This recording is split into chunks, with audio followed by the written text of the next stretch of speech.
Europe 1, il est 8h-5. Thomas Soto. Il l'a voulu, il l'a eu, on a vu. Bonjour Danny Cohn-Bendit. Bonjour Thomas. Vous aviez été à l'origine de l'appel pour une primaire de la gauche, c'était en janvier 2016.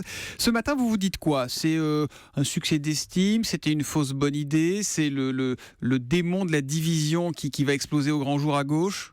C'est tout ça en même temps.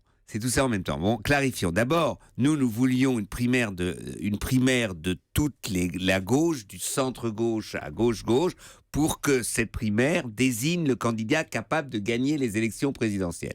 À partir du moment où, pour des bonnes ou des mauvaises raisons, et Jean-Luc Mélenchon et Emmanuel Macron refusent de participer à la primaire, c'est mort. Donc ce n'est pas votre primaire à laquelle on Non, assiste. c'est pas une primaire qui peut désigner le candidat capable de gagner les élections présidentielles. Premièrement. Deuxièmement, alors avec l'enfumage, alors j'espère qu'on va clarifier les choses, parce que hier, c'est vrai que je commentais en disant c'est respectable, c'est plus que respectable, un 7, un 8, un 9. Thomas Clé disait même, pour la haute autorité de la primaire, on sera tout près de 2 millions. 2 millions. Voilà. Bon, j'ai dit, d'accord, c'est pas mal. Moi, je croyais qu'il y aurait 500 000 personnes ou 1 million. Donc voilà. Et puis on se réveille ce matin, 1 200 000. Alors là, c'est... On n'a pas de certitude, mais c'est flou. Voilà, on ne sait pas trop. Oui, si c'est ça, c'est la cata. Troisièmement, vous avez après eu un truc complètement dingue. Donc Manuel Valls fait une déclaration en disant « c'est moi ou la loose ».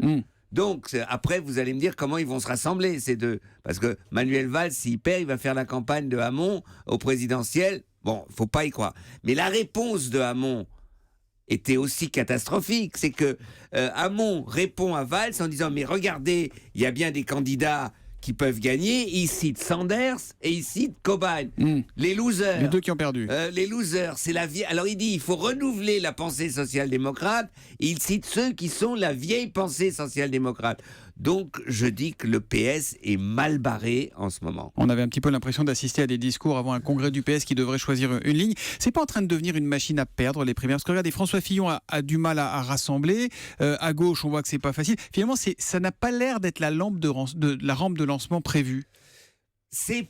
Disons que c'est difficile, c'est vrai, c'est difficile pour la simple raison qu'aujourd'hui, la culture de la primaire n'a pas encore, en fait, investi les candidats. Qu'est-ce que ça veut dire? François Fillon a joué, disons, d'une manière habile pour gagner la primaire, mais il n'a pas du tout pensé qu'après la primaire, il y a un premier tour, et après le premier tour, il y a un deuxième tour. C'est-à-dire qu'avec ces annonces, je suis droit dans mes bottes, etc., eh bien, il y a des tas de gens au centre-gauche, et on l'entend partout maintenant, qui disent « ça, on n'en veut pas ». Donc, il faut une nouvelle culture. La primaire ne doit pas, en fait, être un obstacle à l'avenir. Et aujourd'hui, on a l'impression que la primaire devient un obstacle pour ceux qui gagnent. La primaire obstacle à l'avenir, analyse de Danny Cohn-Bendit qui était avec nous hier soir jusqu'à 22h sur Europe 1, qui est encore là ce matin, allez faire une petite sieste. Et on vous retrouvera demain à 8h-10 sur Europe 1. À demain, Danny. À demain, Thomas. Ciao.